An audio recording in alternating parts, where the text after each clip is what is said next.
Assalamualaikum warahmatullahi wabarakatuh. Auzubillahi minasyaitonirrajim. Bismillahirrahmanirrahim. Fa amma man ata wattaqa, maka barang siapa memberikan hartanya di jalan Allah dan bertakwa. Konon surat ini diturunkan untuk Abu Bakar As-Siddiq yang membebaskan seorang budak, sehingga dia di dalam surat ini dikategorikan orang yang memberikan hartanya di jalan Allah dan bertakwa. Mungkin kalau orang Syiah mendengar ini, bagi mereka yang mengkapling-kaplingkan mazhab ini akan timbul bara api di dalam hatinya. Karena sebagian mereka meyakini bahwa hak kekhalifahan itu adalah di tangan Ali di dalam Sakifah. Sehingga apapun yang kisah-kisah yang menjunjung tinggi Abu Bakar, Umar, dan Utsman itu bagi mereka suatu hal yang berlebih-lebihan. Ya, biarkan saja. Biarkan saja.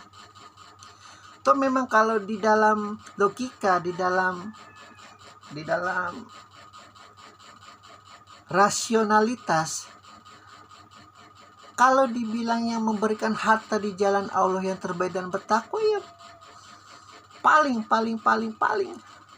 banyak harta yang habis-habisan ya Khadijah. Benar-benar habis hartanya untuk perjuangan Rasulullah SAW.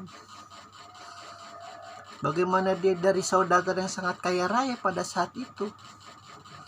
Namun dia meyakini bahwa harta itu tidak akan dibawa ke dalam liang kubur. Di dalam kejahiliahan dia lihat ada seorang pemuda yang begitu bertakwa, begitu jujur, begitu agung, begitu mempesona. Ali bin Abi Thalib seumur hidupnya selalu diwakafkan hidupnya untuk Rasulullah. Jadi wajar kalau bagi sebagian yang meyakini bahwa fitrah keilahiyahan, keimaman itu ada di tangan Ahlul Bait, di tangan keturunan Ali dan istrinya Fatimah Zahra. Dua kutub ini yang sering digoreng dalam dunia perpolitikan. Bukan hanya dunia perpolitikan Islam, dunia perpolitikan internasional. Kalau dua ini saling rukun, saling damai, itu tidak akan terjadi yang namanya Syiah Fatimiyah yang begitu besar sampai mendirikan Al-Hajar hancur lebur sehingga kita kalah di perang salib. Bagaimana Islam Turki Utsmani dengan gaya Eropanya diadu domba lagi dengan gaya tradisionalnya yang di Mekah, sehingga Suriah hancur lebur juga dibiarkan ya sama modelnya seperti sekarang ini. Ketika umat Islam tidak mau bersatu, melupakan perbedaan mazhab, aliran, sekte, segala tetek bengek itu, mustahil Islam akan tumbuh dengan harmonis, dengan damai. Karena memang luar biasa.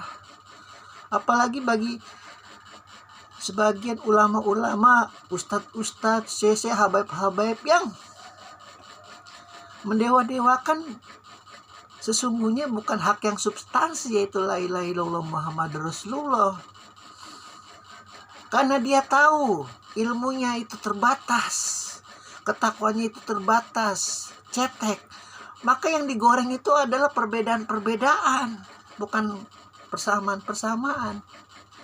Karena sudah fitrah manusia, jika dia tidak mendapat tempat di suatu perpolitikan, dia akan mencari jalan bagaimana agar dia mendapat tempat itu ya dengan cara menggoreng hal-hal yang berbeda, bukan hal yang bersama.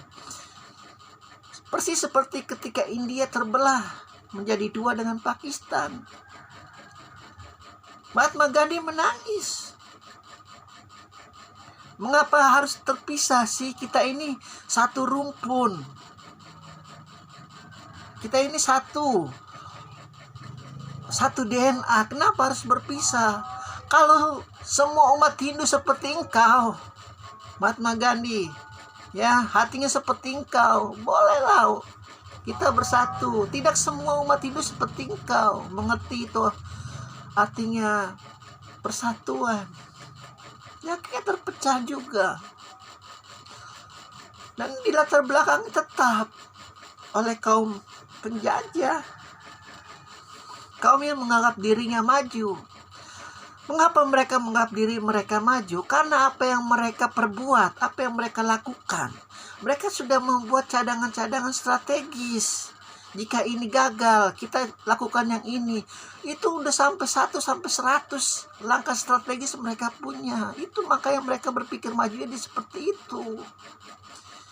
Bukan masalah ilmu pengetahuan, bukan masalah akhlak, bukan masalah ekonomi, bukan.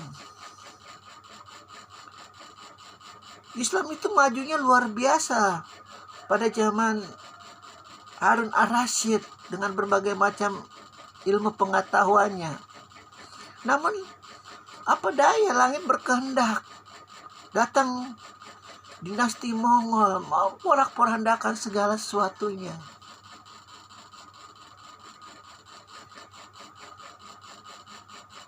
Jadi segala sesuatu itu tergantung pemimpinnya, pejabatnya, penguasanya. Jika penguasa ingin bersatu, ya udah rakyat pasti bersatu. Jika ingin terbelah, ya udah pasti rakyat terbelah. Kita hidup ini harus ada kepala. Mana ada manusia hidup tanpa kepala? Bernapas lewat mana? Lewat dubur ya tidak bisa. Jadi ketika ada negeri yang porak-poranda, hancur lebur, itu bukan salah rakyatnya. Salah pemimpinnya, tidak mau bersatu. Maka barang siapa yang menifakan, mensadaqahkan, menyerahkan seluruh hartanya kepada jalan Allah, seperti kaum Sunni yang percaya Abu Bakar banyak memerdekakan para budak, seperti kaum Syiah yang percaya bahwa Khadijah itu habis-habisan hartanya dari ujung rambut sampai ujung kaki. Dari seorang permaisuri, seorang putri menjadi benar-benar rakyat jelata hanya untuk perjuangan Rasulullah. Maka sampai kapanpun Rasulullah tidak bisa melupakan yang namanya Khadijah. Mau Siti Aisyah cantik yang luar biasa, tidak bisa. Karena tahu yang berjuang dari nol itu adalah dia dan Rasulullah. Masing-masing mempunyai haknya, mempunyai tempatnya di hati Rasulullah. Bagaimana kita tinggal ini untuk demi masa depan anak cucu kita. Biar jika bergaul, mau dia Sunni, mau dia Syiah, mau dia tetek bengek, tetek kucing, segala macam, itu bukan jadi masalah untuk bersatu. Bukan. Jadi masalah untuk kita berelaborasi, saling melengkapi, saling menutupi kesalahan masing-masing. Sehingga harga diri kita tinggi di mata umat lain. Bukan saling perpecahan seperti Suriah, seperti Lebanon, seperti Yaman sekarang ini, di mana umat-umat Rasulullah itu benar-benar diadu domba.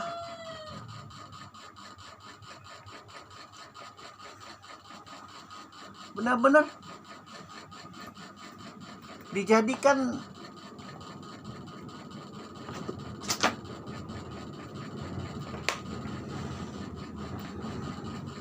dijadikan bulan-bulanan fitnah-fitnahan.